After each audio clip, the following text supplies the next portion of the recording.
చదువుకోకముందు కాకరకాయ అనేవాడు చదువుకోవడానికి స్కూల్లోకి వెళ్ళాక కేకరకాయ అంటున్నాడు అని ఓ సామెత ఉండేది. కాకరకాయ, కేకరకాయ అని మా చిన్నప్పుడు అంటుండేవాళ్ళు అన్నమాట. స్కూల్లో చదువుకున్నాక ఏదైనా విషయంలో అడిగినప్పుడు తల్లిదండ్రులు చెప్పబోతే, లేకపోతే 10 మంది బంధువుల మధ్యలో ఏదైనా అడిగినప్పుడు చెప్పబోతే, "ఎట్లున్నాయిరా మన చదువులు" అనేవాళ్ళు అనమాట. ఆ రోజుల్లో బాగా గుర్తు. అందుకని చాలా జాగ్రత్తగా ఉండేవాళ్ళం అనమాట. ఇది ఇప్పుడు ఎందుకు చెబుతున్నానంటే, స్కూలుకి వెళ్ళిన తర్వాత పాఠ్యాంశాల ద్వారా పరిపూర్ణత రావాల్సింది పోయి తగ్గితే సమస్య వస్తుంది. గవర్నమెంట్ స్కూళ్ళలో ఎక్కువ వస్తుంటే ఇప్పుడేదో మార్పు చేసే ప్రయత్నాన్ని కేంద్ర ప్రభుత్వం సీరియస్‌గా చెప్తే రాష్ట్ర ప్రభుత్వం చేస్తుందట. ప్రైమరీ స్కూల్స్ ఏదైతే 5వ తరగతి లోపు చదివేటటువంటి స్టూడెంట్స్‌కి ఫౌండేషనల్ లిటరసీ, న్యూమరసీ గ్యారంటీ అనేది కేంద్ర ప్రభుత్వ భాషలో చెప్పాలంటే ప్రాథమిక సాక్షరత సంఖ్యా జ్ఞాన హామీ కార్యక్రమం నిర్వహించమని కేంద్రం ఆదేశించింది.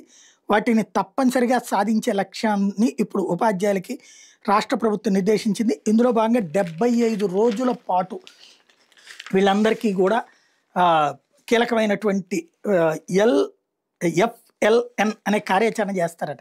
డిసెంబర్ 8 నుండి వచ్చే ఏడాది మార్చిలోపు ఈ లక్ష్యాన్ని సాధించాలట. ప్రతి విద్యార్థి పఠన అంటే చదవడం, గణన అంటే మళ్ళీ కంటిన్యూ చేసుకోవడం, నైపుణ్యం ఎక్స్పర్టైజేషన్ వీటన్నిటికీ కూడా లక్ష్యాలు సాధించాల్సి ఉంటుంది. విద్యార్థుల అభ్యసన సామర్థ్యాలను గుర్తించేందుకు నవంబర్ 24 నుంచి డిసెంబర్ 6 వరకు ఎఫ్ఎల్ఎన్ బేస్ లైన్ సర్వే నిర్వహించారు. ఈ సర్వే ఆధారంగా పిల్లలను 3 విభాగాలుగా ప్రవాహం స్ట్రీమ్, పర్వతం మౌంటైన్, ఆకాశం స్కైగా విభజించారు. దీని ప్రకారం తెలుగు, ఆంగ్లం, గణితంలో ప్రతిరోజు ప్రత్యేక తరగతులు నిర్వహిస్తారు. రాష్ట్ర వ్యాప్తంగా 13.6 లక్షల మంది పిల్లలు ఎఫ్ఎల్ఎన్ సాధించాల్సి ఉంటుంది.